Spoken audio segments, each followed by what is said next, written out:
What an immature and childish way for both parties to handle it. Nobody knows what Aaron Rodgers is going to do. He's the only one. When you have so many problems at different teams, eventually the common denominator is you. Welcome to the Jboy Show, hosted by Jake Crane. Hello, everybody. Hope you're having a great Tuesday as we're trying to march toward the middle of the week, getting toward the end. This is the Jboy Show. Make sure you hit that like button. Hit that subscribe button as well. Jam-packed show. Look at what happened over the weekend, including some very controversial things. But I want to start before I get in this monologue with showing you the clip of the altercation between Juwan Howard, Greg Card at the end of the game, the head coach for Wisconsin, and then the swing of Juwan Howard on the Wisconsin assistant coach before I get into my thoughts on the suspension and really the whole situation. Let's roll the clip. As you can see here, Juwan Howard trying to get by, Greg Card trying to explain to him what happened at the end of the game. Juwan's not hearing it. He takes the mask off. They get separated. Players are together a little bit. They're still jawing back and forth. This, that, and the other. This about your mother. And then you get the swing on the Wisconsin assistant coach, which is absolutely incredible to watch. And then a melee breaks out between the players. What did you think was going to happen when the head man starts swinging? So now you got punches being thrown. They're getting separated. You're starting to get some, the fight at the palace vibes here with Ron Artest. They're all getting separated, and it's just an absolute disaster. Juwan Howard still having to get held back. It's been reported now and said that there's going to be a 5-game suspension for Juwan Howard. He's being fined $40,000. Greg Card, the head coach of Wisconsin, being fined $10,000. A couple players got suspended from Michigan, one from Wisconsin. Here's what I want to say on the whole situation. It's unacceptable. It's unacceptable. You know, that there's lines to everything. Like Meek Mill said, there's levels to it. And when you look at guys in leadership positions, and I want to make this very clear, I'm not a person that's going to judge other people based on one of the worst actions that they've committed. I don't know Juwan Howard personally, never met him. Everything I've heard about the guy as a player, as a coach, and as a person has been nothing but positive. And there's, you had him being held back last year, but look, a lot of coaches have been held back. I mean, you go through a litany of coaches. Coach K's had to be held back before. But where I think we have to send a message, and where I was the most disappointed in Juwan Howard, was the press conference after, where he had no remorse. But if you look at that situation and what he said in the press conference, he was upset because Wisconsin called a timeout up double digits with 3 seconds to go to get the 10-second rule up to break the press.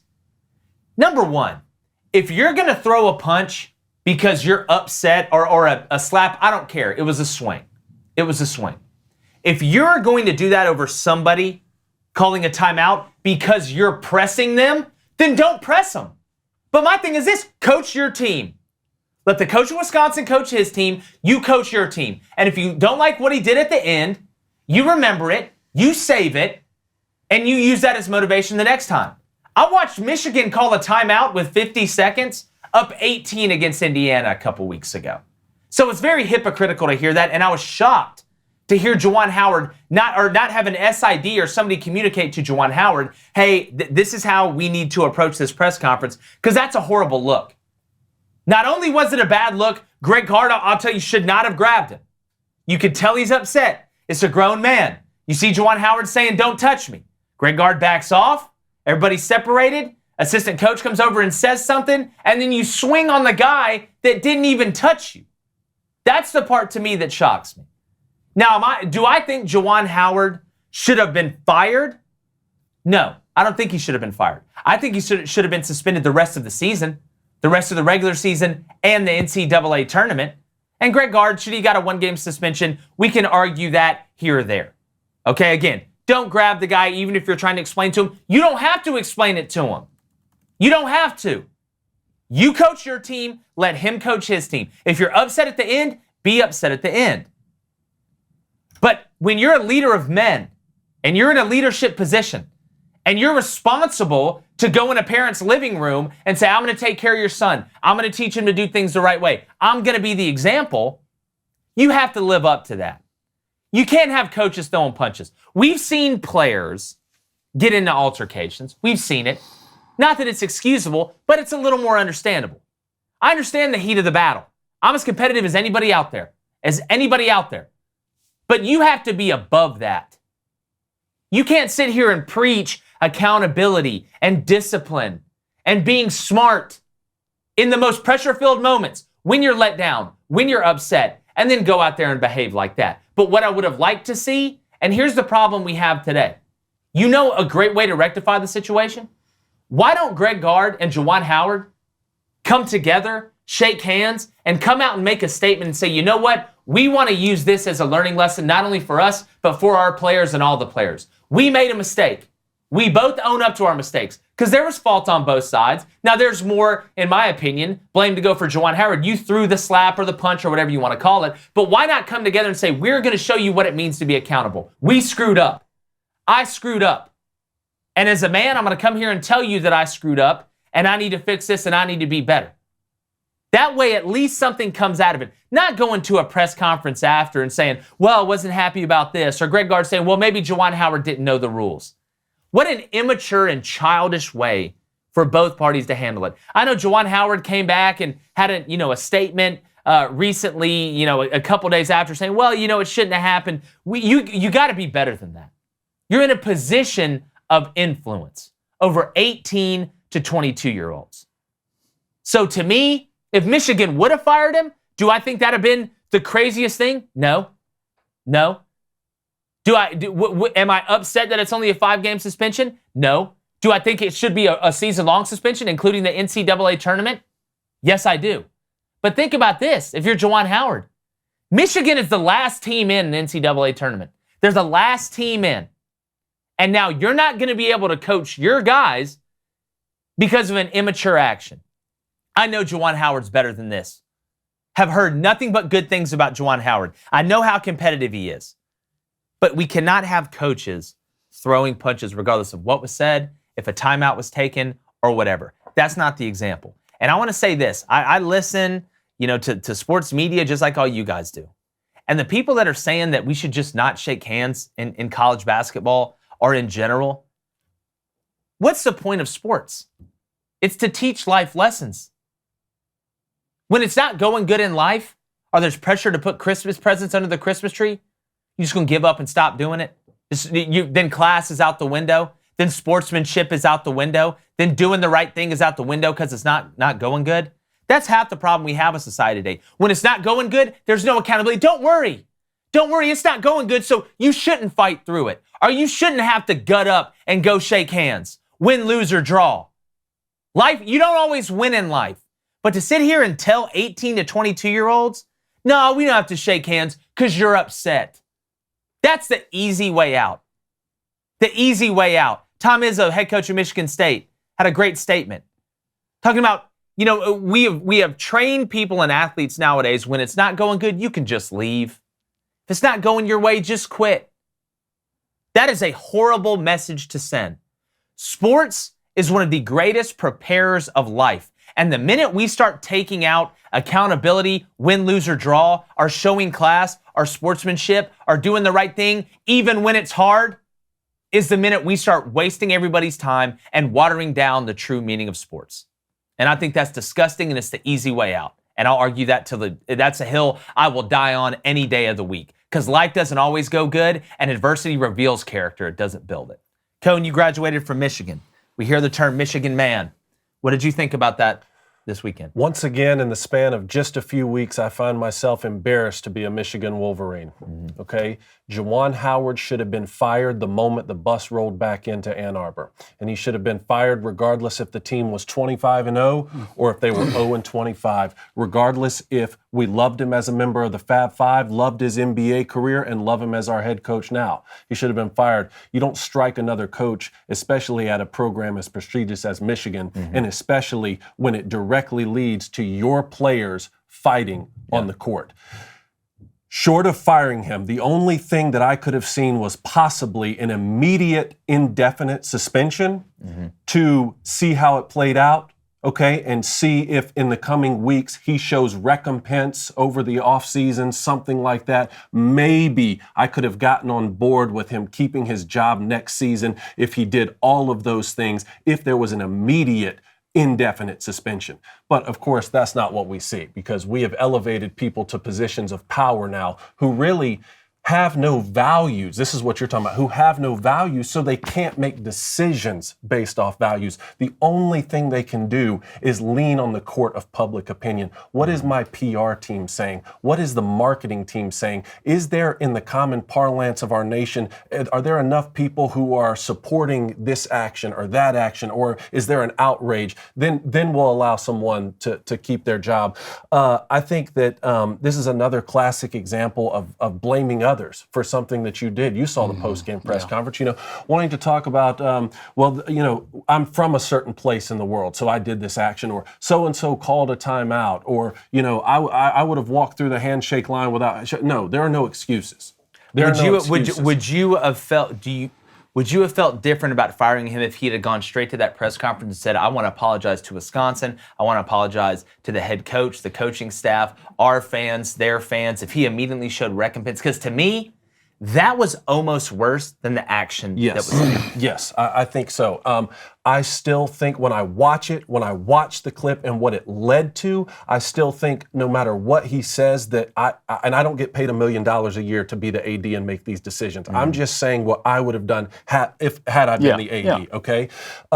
I think no matter what he would have said after, I would have at least suspended him indefinitely and taken charge of that decision immediately, but it would have gone a long way for him immediately to say, in the heat of the action, I got this one wrong. I want to do a joint presser right now. Please, world, Big Ten, Michigan, tell me, what can I do in this moment? I overreacted. This is absolutely embarrassing. Again, what does that show you? That shows you that no one is perfect, but we can use sports to be better. Yeah. Okay? He made a situation worse in the press conference, and Michigan made a situation worse by only a 5-game suspension. Okay? Yeah. Keep in mind, this is the thing where I want you to jump in, okay? But his predecessor, okay, John Beilein was a coach at Michigan, took the Cleveland Cavaliers head coaching job, was essentially fired for telling players, I don't want you to play like thugs. I don't know the details. I wasn't in there. That's the gist of the story that I got when he was removed as the head coach of the Cleveland Cavaliers.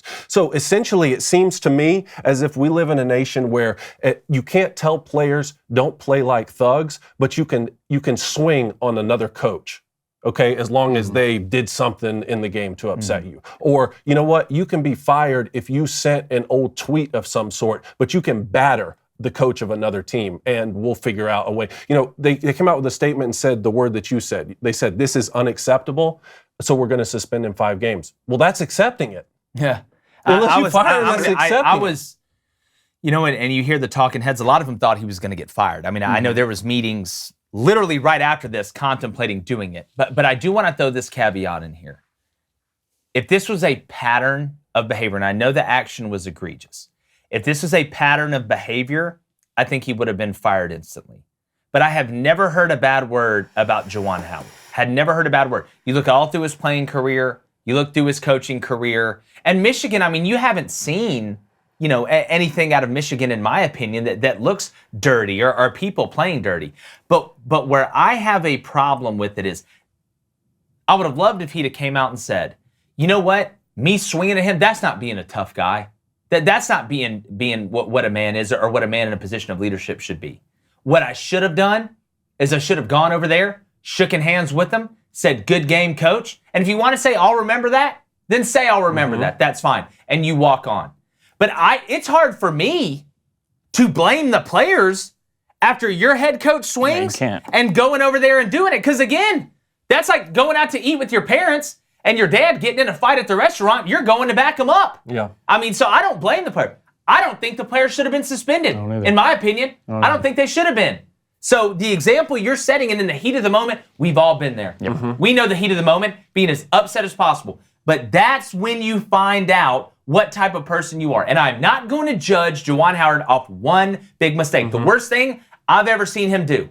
Like I said, the press conference after, to me, was worse than the action. Yeah, I agree. And I try to look at this as level-headed as I can. Because you go through Juwan Howard's career, he did get into it with the Maryland coach last year. Yeah, but that's getting held back. A minor. Coaches get into it all the time. I know. John Calipari bumped the ref in the face the other day. Yeah, a minor altercation, but this is not who Juwan Howard is. And I, too, was more upset with the presser afterwards than he's smart. realistically what happened. Because as a former coach, I've gotten into coaches' faces. You've been there to a certain extent as a former coach. Is 5 games enough?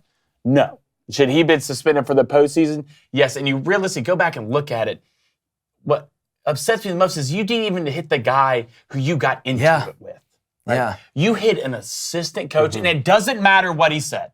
I don't care what he said. There's no pettiness in sports that should ever lead up to what happened. I don't care if you called a timeout. I don't care if you're up 40. You know what? You're salty because you're getting your ass whooped. Yep. All right?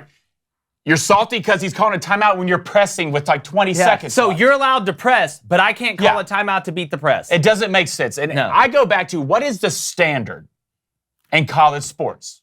What is the standard? So you're telling me Kofi Coburn got suspended last year 3 games for selling a jersey. Yep. Yeah. 3 games. So you're telling me 5 games is enough after a guy on national television, and I don't want Juwan Howard fired. Nobody wants to see that. Is this a fireable offense? For sure. But you want to bury a guy? No, I don't. I like Juwan Howard. I love him as a player, and I love him as a coach. But so you're telling me 5 games. He'll be back in 2 weeks. 5 games. He can coach the Big Ten. He can coach in the postseason. It's the standard of you hitting somebody. I don't care if it was an open hand, a backhand, or a punch. You threw your hands at the guy. That's what you did. I think is enough. And you're telling me, and I went back, and I don't like going on people's career when they made bad decisions. I don't judge a guy off one thing. All right, I don't. All right. Mark Few got a DUI last year. He missed 2 exposition games. A DUI. Pete Golding got a DUI. I haven't heard anything on that. So what's the standard? All right. So is a guy, a head coach slapping a guy on national television worse than a DUI?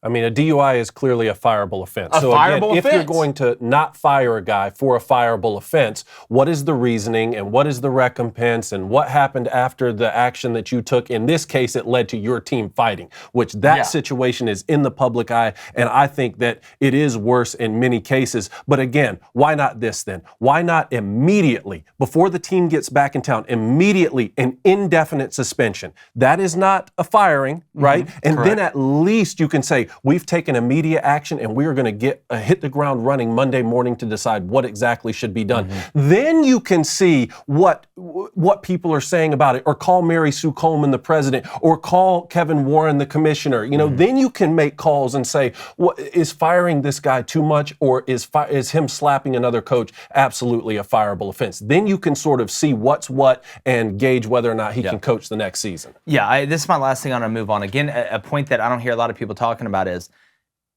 and I'll say it again, Michigan is the last team in the tournament. So by you doing this, you just took yourself out of the most important 5-game stretch you have of the whole season. Yep. And you're not going to be able to be the head coach in games that they need the head coach to be able to get in. The whole reason you play is to get in the NCAA tournament. You go to Michigan to play basketball to play in the NCAA tournament. So now you have taken yourself out of the most important 5 games of the season because of a rash, emotional, and really immature action from a guy that I know is not like that. So we don't see this a lot. Haven't seen it in a while. I mean, we've seen players hitting players. You know, we watched the guy from Clemson undercut the Duke player and about break his neck the other day. But to me, this was such a black eye, and I think he should be happy and very grateful that he still has a job and he's not suspended for the whole season, because I would have suspended him for this and the NCAA tournament to send a message, because it's just not acceptable. And the 2 players that got suspended, they got a big one against Rutgers at home. Yeah. No, for sure. And look, just so that I'm on the record for Wisconsin's coach, I think maybe a game suspension or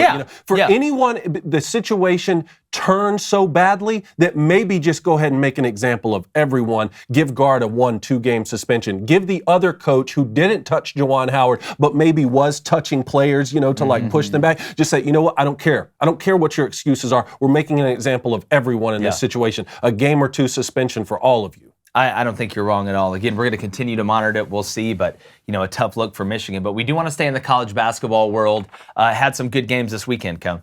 Yeah, no, look, Auburn had a tough loss. Kentucky had a nice win. Purdue had a nice win. Where do you want to start? Let's start with Auburn. Okay.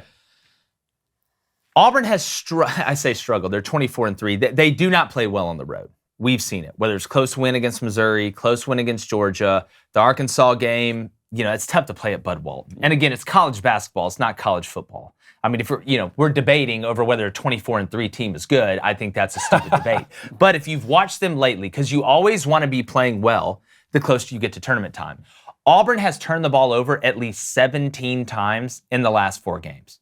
And to show you how talented they are, they've turned it over at least, and they've had a chance to win every game, and they've won some of them. So you can only imagine if they don't turn the ball over and not shoot well, which they haven't shot the ball very well lately, but they're still in games and have won games. Imagine if they don't turn the ball over and they shoot well. I don't know who the hell is going to be able to beat them. But what I don't understand, and Bruce Pearl is one of the best coaches in the country. He's maybe the best program builder of any coach in the country. You have a generational talent in Jabari Smith Jr. He just dropped 31 the game before and has 28 points going into the last possession of your game at Florida where you haven't played well. How in the hell do you call a timeout to draw up a pick and roll with Wendell Green and Walker Kessler? I don't care who's open. I don't even care if it works. I have never been a basketball coach. I will not be a basketball coach. But you don't have to be John Wooden, in my opinion, to know that you get the ball to Jabari Smith. Mm-hmm. And if he shoots it and he doesn't make it, I can live with it. Yep. If they double him, I'm not a mathematician, but that leaves somebody wide open. Or at least you give the ball to KD Johnson and let him try and get downhill to create, maybe kick, or draw a foul. But you go to Arkansas. Wendell Green had the ball in the last minute, took a crazy 35-foot shot, and didn't make it. So we've seen in crunch time. Now, the Georgia game, that was a rebound in transition. That wasn't a set play. Okay, that was kind of a free-for-all at the end of the game. We're going to run this clip. There is a little over 7 seconds. You are down by 1. Was down by 8 with 2 minutes to go. Fought your way back. You call a timeout to run this play. Let's roll the clip. You're going to see Wendell get it. Going to get to half court. There's the pick. There's the roll from Walker. Doesn't see him wasting time. You don't even get a shot off. You throw it underneath instead of throwing it over the top to the 7'1" guy. But that's not even the point. And the worst part about it is, right before halftime, you didn't even get a shot off. So I'm really trying to understand, just dig down deep and understand how you don't get Jabari Smith the ball. How do you not do it? If I'm in that timeout and I'm one of the players, I'm wondering, we got to get the ball to Jabari. If I'm Jabari, I'm like, give me the ball. Mm-hmm. Give me the ball. I don't care what the play is. Give me the ball. But I'd be shocked if the next time there is a game-winning possession for Auburn, if Jabari Smith doesn't shoot the shot. We've been saying that, right? Yeah, that we would be surprised. I mean, here was my thought after the game. I thought, you know what? I would rather see Jabari Smith take that final shot and miss it and lose a game in February than for Wendell Green to take that and make it and win lose this game. I'm not sure how I said it, but you know what I'm saying. Yeah. Because then at least you would say, look, we may have lost this one road game in February with me missing this final shot, but it sends a clear message. I'm the guy who's going to take the final shot when it matters, win or lose. And I may have missed it today, but come March, I'm not going to miss it. Yeah, give it back to me. Yeah, I mean, you can sleep at night knowing that Jabari Smith put up the last shot. And it's so worrisome to me. And this Auburn team's a good basketball team. Yeah. But their guards have to play better. They have to. It was basically Jabari Smith out there playing against 5 people. And if you still think Jabari Smith's not the number 1 pick in the draft, I don't know, buddy. You got to watch more basketball. But Walker Kessler only had 3 rebounds. Castleton outplayed him in no blocks. Yeah, Colin Castleton is he's a really good player, but 3 rebounds. Jabari went 7 for 16, 28 points and 8 Wow. Wendell Green was 2 for 10. 0 for 5. And that's the guy you got running into the last 0 for 5 from 3-point.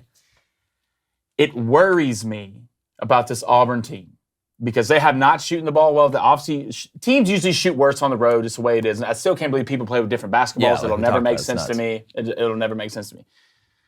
But down the stretch, you called a timeout for a number 1 pick to be your 3rd option. Mm-hmm. That's what scares me the most. Not the play. First of all, you don't deserve to win a basketball game when you turn the ball over 17 times. Yeah.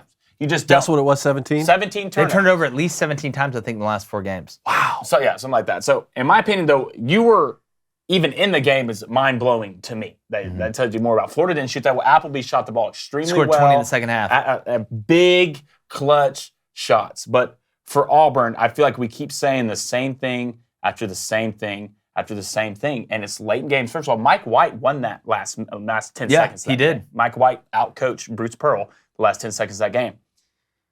But at what point do we say, if Auburn's guards played like this, and they're not going to, I don't think they'll keep shooting this worse, but Jabari's out there by himself and Walker Kessler faces another true big. Can Auburn win with these guards? And in the tournament, defense travels, and that's great.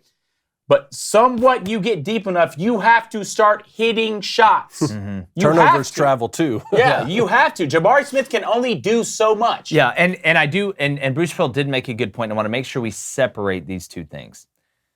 The last possession of the game, the last shot of the game, is way different than how you operate throughout the game. You cannot play a basketball game and say, you know what, screw it. We're just going to have Jabari Smith take every shot. Mm-hmm. Jalen Williams can't score 0 points. Mm-hmm. You can't have KD, not hitting a three, going 0 for gopher from the three. Wendell Green not only not scoring, but turning the ball over. Zep Jasper, I've heard people say, well, he needs to create and score more points. No, that's not really what he does. He knows his role. But when you look at Auburn as a total, their strength is the sum of their parts. It really is. You can't have one guy just, you can have him take over a game or two, but if you're just relying on one guy to score, that's going to be really tough. It's not fair to Jabari Smith. The better the other players do from Auburn, the more opportunities he's going to get. He can already create his own opportunities. But what I'm saying is that the last shot, the last one, you look around sports, who gets the ball in the crunch time? The best players. Larry Bird took the last shot. Magic's going to take the last shot.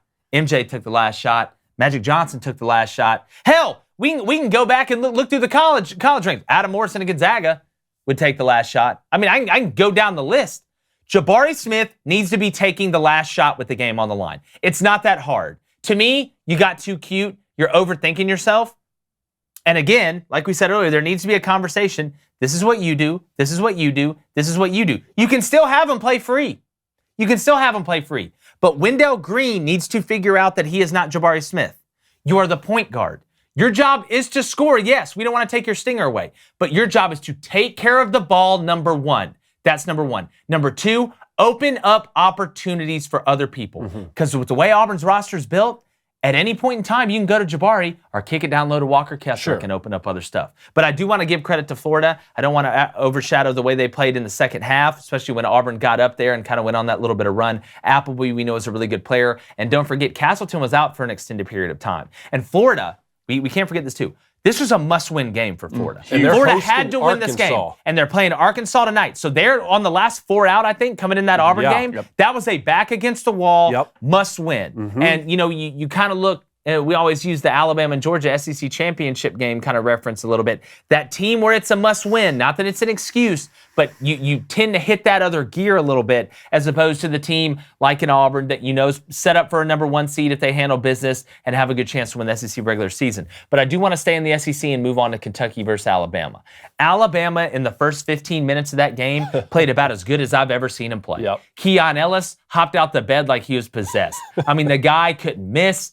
They were active. Shackelford, we know he was hitting Jelly Fam. JQ was able to drive. Betty Yako was having success down low off the pick and roll. They got him some lobs. He was active on the boards. But man, when it stopped for Bama, it stopped. And once they hit that 5-minute, 6-minute mark in the second half, Kentucky went on that roll a little bit. Grady got hot. You started seeing Kentucky do it. And Blaine, I'll go to you first. Yeah. What is it? Does it say more that Kentucky was able to handle business like that without Xavier Wheeler and Ty Washington? Does it say more about them, or does it say more about Alabama and their ability to play at a high level for a while? I would say, I feel like I hate that one of these teams had to lose this game.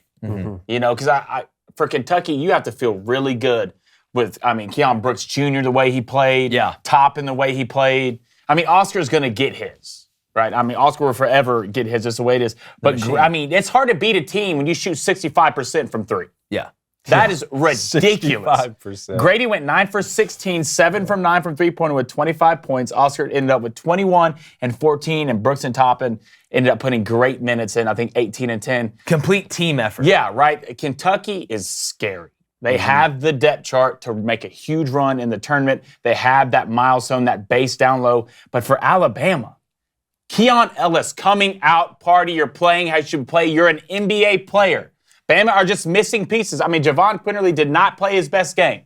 He didn't as many points. I think he ended up scoring 4 points, but he's dishing. He was driving. Keon Ellis is that missing piece. Gurley had a great game.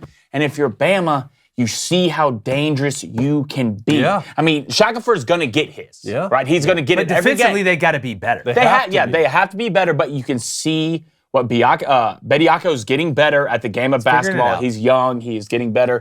But Alabama, I still think, even if they lost to Kentucky without Wheeler and without Ty, I still think they're trending up. I think they're starting to get better as a basketball team. They're just the chemistry is going up, and it's nothing more dangerous than a team that is trending up going in the tournament. Yeah, and if they had a poor performance, like we've seen some of the Alabama shooting with performances, turnovers, then I would have said it says more about Alabama. They shot 43. We need to get over them. But they still shot 35% from three, 43% from the field. They put up 81 points. So I think it says more about Kentucky and what we were asking last week. How good can they be without Ty Washington? And sometimes they're without Wheeler. Well, they were without both. And look what they were able to do. 4 or 5 starters in double figures. Yeah. So, I mean, they're starting to become that Final Four team even without those dominant players. Yeah, they're scary. And like you said, and we've said this all year, this to me looks like one of the most well-rounded teams that Kentucky's had. They're not having to rely on one person. It can be another guy's night every night, which again, best teams win in multiple ways from, multiple guys. But I'm going to go ahead and say this. I'm putting Alabama on upset alert tonight against Vanderbilt. Vanderbilt is plus 4.5 at home. Scottie Pippen Jr. has been figuring it out. He's a witch. If Robbins, I'm not talking about Tony Robbins out there just mentally destroying everybody, but the Robbins kid, the 7-1 transfer from Minnesota, if he keeps playing like this, Vandy's scary. Not that I think they're going to get in the tournament. They're still kind of figuring it out. Chapman, losing him for the rest of the year is really tough. Jordan Wright's a talented player, but I'm telling you guys right now, I think Vanderbilt wins that game tonight in Nashville against Alabama. Vanderbilt is not a team you want to see, and that is a weird place to play. It's like playing in a dungeon. It's just a weird place to play. I like Vandy tonight at 8 on the SEC network. That game's going to be really interesting. Do you want to talk about, the Baylor OT win against Oklahoma State? I know they beat TCU, and TCU's been up and down, and TCU lost Lampkin.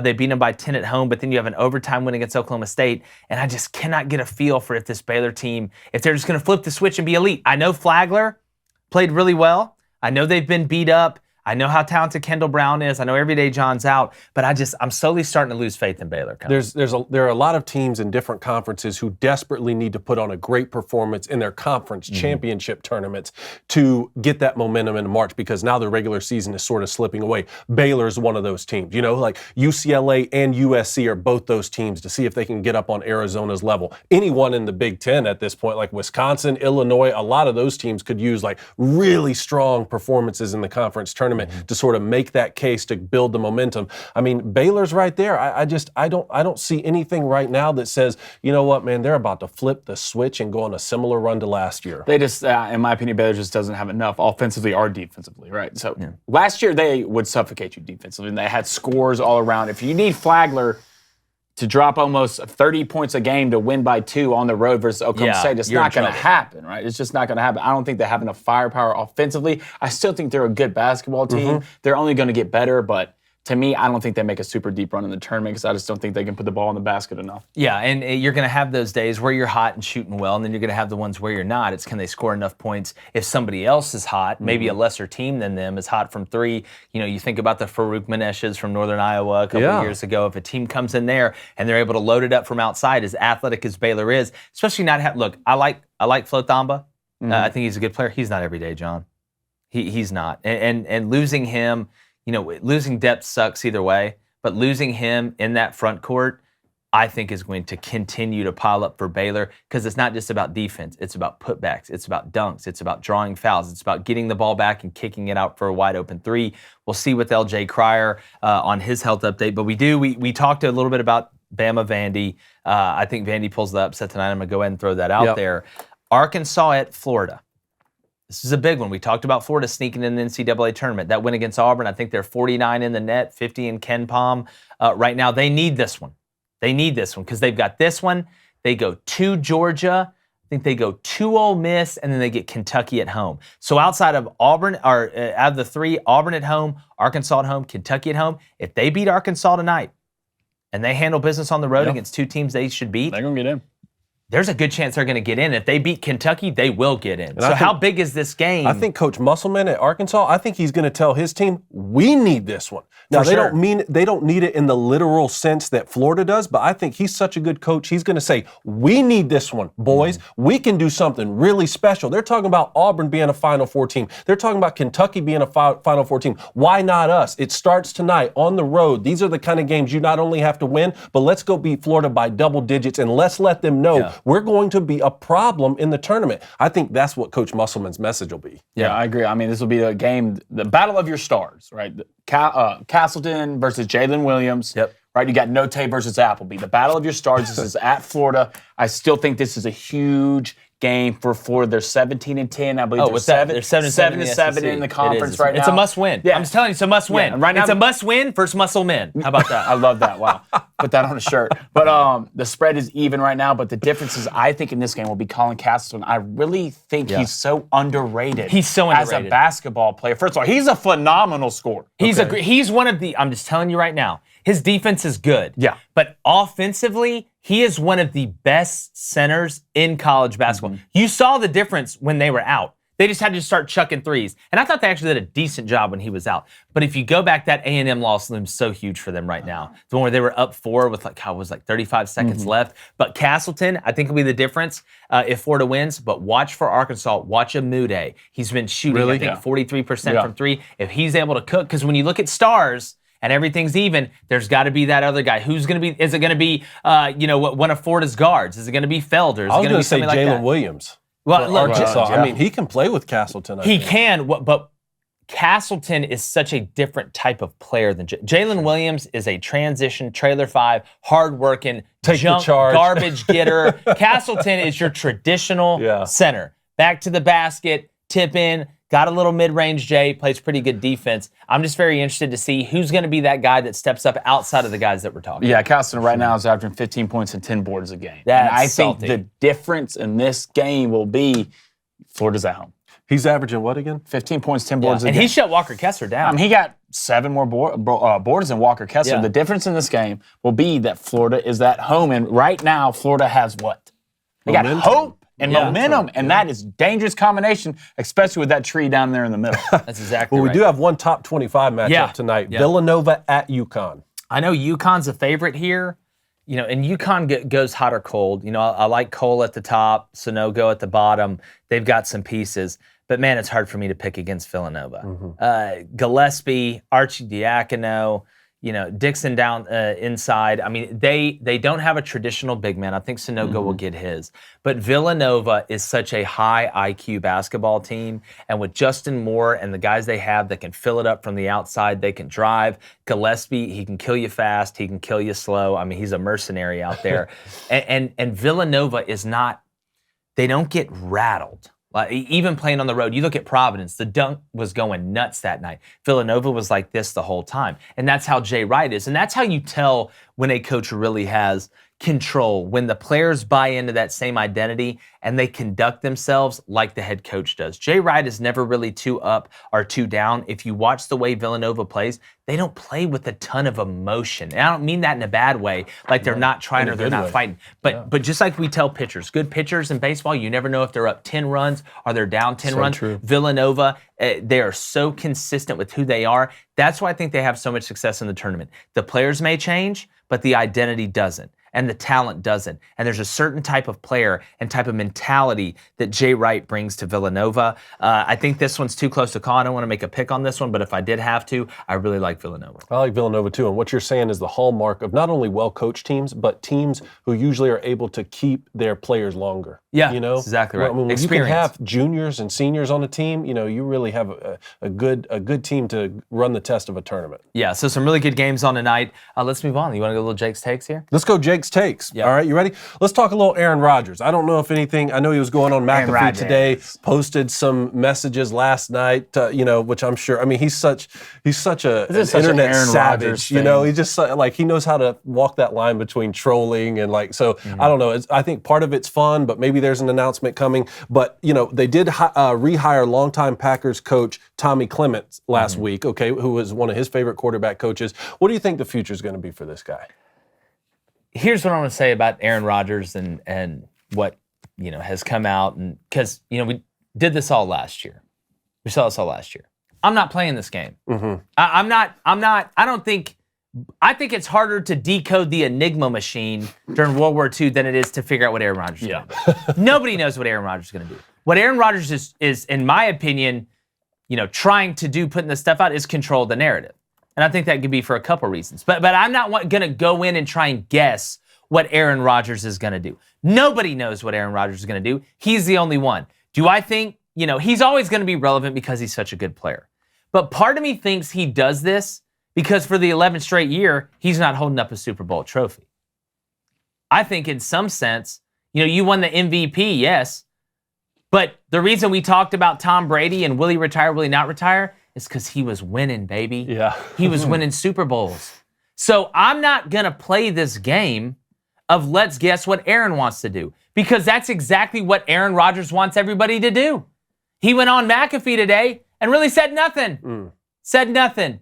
I don't know what I'm going to do. I'm just now getting my head around it. So I'm not going to play this game. Do what you want to do. You want to play? Play. You want to go somewhere else and play? Play. You don't want to play? Then don't play. But it's not like you've won 4 Super Bowls. Hell, it's not like you're even playing in the Super Bowl. So to me, I think you're trying to string me along. And I think Aaron Rodgers is a great player. He's a hell of a player. One of the best quarterbacks I've ever seen. But not one of the most winning quarterbacks you've ever seen. Yep. So that's where I'm at. I'm not taking the bait. Opening day for college baseball started last week on time. But the MLB meetings are lasting 15 minutes. Okay, your take. Why can't we just all get along, man? I wish that it'd be nice if the people that ran Major League Baseball actually liked Major League Baseball. Wouldn't that be nice? Wouldn't it be nice? I mean, you've got the most talent you've ever had. I mean, we're watching young guys come up from Shohei Ohtani, who can pitch and hit, Ronald Acuna, who can hit one to Zeta Reticula 4 in an instant. And we can't get together and sit down in a room and figure it out. Can't figure it out. I'm about done with Manfred. I'm just telling you. I'm about done with this guy. It's getting to a point where he's useless. He's useless. Yeah. Get somebody in there. Get a businessman in there that can be like, you know what's good for business? When we play the games. Yeah. When we play the games. Major League Baseball steps on its own face more than the boosters at Auburn. They just find a way. Whenever the sport's doing good, let's just argue it out. And if they, look, I have no remorse. I have no remorse for them if they can't figure this out, because it's embarrassing. You have a meeting for 15 minutes, which really means you sat down there, looked at each other, and I was like, listen, we're not going to get anything done, are we? Nope. All right, we'll go our separate ways. You talk to my lawyer, I'll talk to your lawyer. It's embarrassing. It's embarrassing. And can we get some people at the highest levels of baseball, in Major League Baseball, that actually care about baseball? That'd be great. I think we need one person. One person can fix it all. So, I mean, she has what? Is this your Judge Judy? 30 plus years of experience of getting stuff done. Who? Let's get Judge Judy in there and get it done. Judge Judy. I guarantee she'd get in there 15 minutes and figure it out. Yeah, they would. Can you just hear like the music's like coming in? It's like today's case. Yeah. Rob Manfred. You want to talk about scared? Versus the players of Rob Manfred's like, yeah, we'll do it. He's like, okay, how much do you owe him? All right, what's the next one? Antonio Brown is still expressing frustrations with the Bucks. Okay, despite them offering like $200,000 for him to get mental health, support, things like that. Like, NFL teams have been for a while looking around and asking, is this guy worth the trouble? Your take? I don't think he is. No, I don't think he is. I don't know if you can do anything to make Antonio Brown happy. I don't know if you can. I think you could throw him the ball every play and he would still be unhappy. I mean, I'm one of the people, how they have the saying that like, if you don't realize like who the dumbest person at the table is, it's probably you. When you have so many problems at different teams, eventually the common denominator is you. Yep. It's you. And Antonio Brown continues to it's almost masochistic at this point. Now, has every situation been great for Antonio Brown? Probably not, but every situation is not great for anybody. And he said Tom Brady only liked him because he was a good football player. Even if that's true, that's not the first time that's ever happened. So To me, Antonio Brown is not worth the trouble. I mean, you saw him when he was in there, and he wasn't doing what Jamar was doing. And we know he's really talented. But here's the thing with Antonio Brown. You're only getting older, buddy. You're only getting older. And you've had off-the-field stuff. You've had on-the-field stuff. And the way that you've acted, I don't care how bad what the Buccaneers did to you. For you to take off your jersey and shoulder pads and slam it down and shoot the bird to the fans going on. I mean, it was like watching a movie. It's like watching basketball. I mean, this guy, I don't think you can control him. You know it's bad when a team offers you $200,000 to get help for mental health. Yeah. You don't do that out of spite. That's because they actually care. And then you get upset about it? That offered him $300,000. So I don't know if look, I think Antonio Brown's jumped the shark. And I think you are taking a massive, massive gamble as an employer, which is what an NFL team is, regardless of how talented he is, because he is just like a volcano everywhere he goes. Yep. It bubbles up. It can be going good. It bubbles up. It can be going bad. It bubbles up even faster. But eventually, that volcano is going to explode. I don't think he's worth the risk. If Bill Belichick can't fix you, you can't go many if they places. put your locker right next to Tom Brady, and Tom Brady can't, he takes you in his home and can't help you, look, sometimes you got to look in the mirror. Like I said, when you have problems everywhere, the common denominator is you. I seriously think he has legitimate mental health. I think he does too. I literally think seriously, there's something wrong and that he does need to get help because at some point it gets to a point where it almost becomes borderline dangerous. And I'm saying that out of love. Yeah, right? I hope he does. Yeah, it's sad because I loved watching Antonio Brown play football. Man. Antonio Brown is one of the most talented players in the league, but he is literally taking himself out of the conversation. It is like Edward Norton from Fight Club. He is just beating himself up everywhere he goes over, I think he's chasing ghosts. Mm-hmm. That's what I think. Around the world? Let's go around the world. I'm going to go last. Okay, you want to go? Yeah, I would love to go. All right, I'm going to talk about the worst dunk contest I have ever seen in my life. And, the amount of misses in this dunk contest was just amazing. Amazing. I watched Zach LaVine and Aaron Gordon change the game. Yeah. Change the game of dunk contests.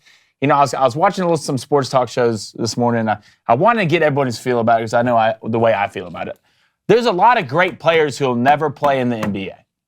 Oh, I know where you're going. Phenomenal players, phenomenal dunkers. Like the NFL, there's a lot of great players who never play in the NFL. Some guys, it just doesn't work out. I agree with this. If that's the product you're going to put out there on the NBA dunk contest, you should have a national tournament or a tryout, one or the other, to find guys who can dunk the basketball. And I can understand if you're in the NBA and you're like going to the playoffs. I get it. Going to the playoffs, you have a chance for an NBA title. I understand that 100%.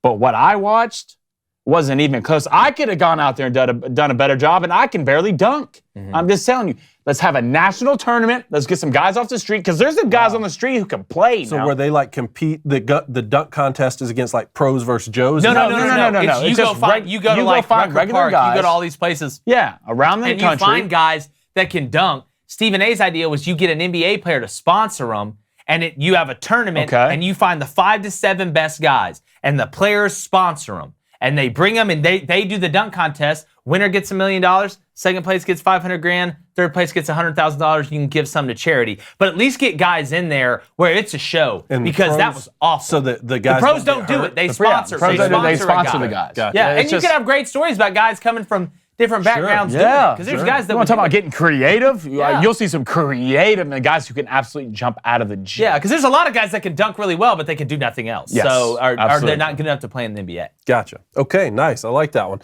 All right, so Medina Spirit, the horse, was stripped of the 2021 Kentucky Derby win, and the owner, Bob Baffert, has been suspended, probably like 5 games. I don't know. Yeah, but he punched the horse. Medina Spirit died last December, literally raced its heart out, okay? And I'm passionate about this because my wife's family is like big-time horse racers. You know where I'm coming from on this. And I hate it for the horse.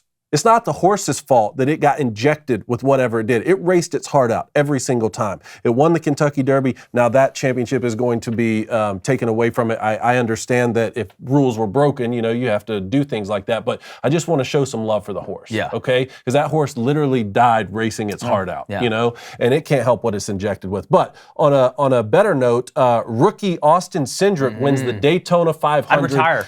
The what? I'd retire. Yeah. First time I did, I'd be like, all right, y'all are as bad as I thought. I'm done. I'm going to be an announcer on top. I'm going to be a commentator and broadcaster. You got to go out on top, right? That's exactly the right. ninth driver to earn his first career win at Daytona. How cool is that? I know. I felt bad for Bubba Wallace finishing second too, man. That guy raced his guts out. I've never been to a NASCAR. It was hilarious. Never? I was No, watching we should it with a buddy of mine, and it was getting toward the last 10 laps. And he was like, watch Harvick in the 4-car. He's going to win. He kept saying it.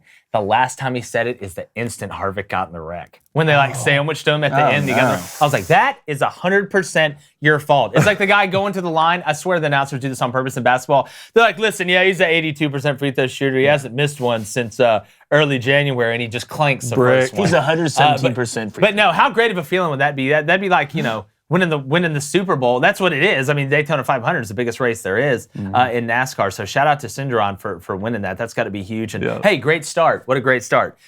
I went back and forth on what I want to do for Around the World. And I was going to talk about the Olympics and the viewership, but I didn't watch any of the Olympics. So, I was one of the guys. Because again, I could go into a big dialogue about why it was down, but I'm not going to go there. I do want to talk about what's going on with Zion Williamson, though, at the Pelicans. So the Pelicans get CJ McCollum, who's probably a top 50, at least top 75 player in the NBA. And Zion Williamson has, hadn't played in a while. We know he's hurt. They hadn't reached out to CJ McCollum, which is a typical thing of decorum that you do. I don't care if it's in the NBA or whatever. Some guy gets traded to your team, you reach out. Zion Williamson, to me, has shown signs and is showing signs that he wants out of New Orleans. And David Griffin better stop being as smart as Peter Griffin and get something out of him, because I don't think Zion Williamson wants to be there. And, you hear people talk that play with Zion Williamson that there is some problems there from a leadership standpoint. And Zion on the court is unbelievable. He's an unbelievable player. I mean, the things he can do, his strength, his ability at his size and his girth to be able to jump, and the force that he can expend is different than most every other player in the league. But mentally and from a leadership standpoint, I don't know if Zion Williamson can be a leader. I don't think he can. And you say, oh, he's young. I've seen a bunch of young guys be leaders, a ton of them. But Zion Williamson is showing he wants out of New Orleans, and if New Orleans is smart, they'd get rid of him, because this has been somewhat of a recurring problem, whether it's taking care of his body, whether it's, trying to be a leader. And I have a lot of questions about Zion Williamson's want to. And look, we know he wanted to go to the Knicks, man. We know he wanted to be drafted by New York with the number 1 overall pick, but they didn't have the number 1 overall pick. You went where you went. And we talked about Stafford the other day, not complaining while he was in Detroit, and finally getting his. I wish Zion would start stepping up and being more of a leader. And if you don't want to be at a place, why don't you just come out and say it then? Stop hiding behind everything. So it's sad to see this, because Zion, I think, is a generational talent. He's a little bit different than anything else we've seen in the NBA, and he needs to get his act together. And, if I'm New Orleans, that you don't want to be here, then get gone. Mm-hmm. Then get gone. Yeah, so you think he's got a little bit of Ben Simmons in him? I want to give him a little more time. Okay. Because Ben came out and complained. Yeah. Zion just hadn't said anything, which you could say is almost as bad, but Ben came out and you found out why he was upset. But Zion, to me, there were signs before any of this too, but the fact that you don't reach out to CJ McCollum and say, hey man, welcome to New Orleans, let's go get this bag or whatever, shows me that either you don't want to be there, you're not a good leader, or in worst case scenario, you're both. So that's my Around the World. I think he's got to figure it out. But great stuff today, guys. Make sure you hit that like button, hit that subscribe button. Got another great show coming for you tomorrow. Make sure you stay tuned. Follow us on social media at The Jboy Show. You can check out their handles as well. And like Zion's career in New Orleans, probably if David Griffin gets smarter than Peter Griffin, like I said, going, gone.